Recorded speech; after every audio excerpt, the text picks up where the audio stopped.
The last oak tree. In the small town of Greenfield, there stood an enormous oak tree, older than any person who lived there. The townsfolk called it the grandfather tree.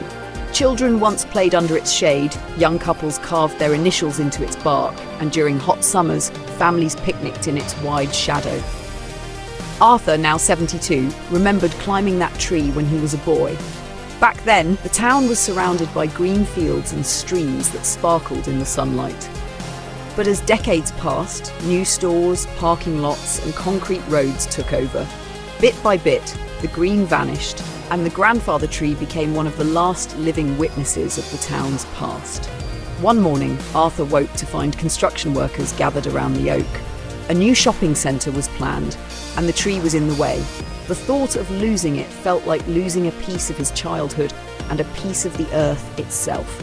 Instead of staying silent, Arthur gathered the townspeople. He spoke at the council meeting, his voice trembling but strong. Once, this town was filled with trees. We cut them down for progress, and now we have heat, floods, and no place for our children to breathe freely.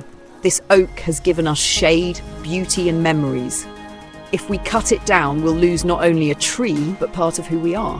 His words stirred something. The children painted signs that read, "Save Grandfather Tree." Neighbours signed petitions.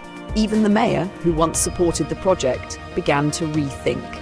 After weeks of debate, the council finally announced that the tree would stay and the shopping centre would be built around it instead. Months later, Arthur sat on a bench beneath the oak, watching families gather again. Children's laughter rang through the air, and for a moment, the town felt young again. He placed his hand on the rough bark and whispered, "You made it, old friend."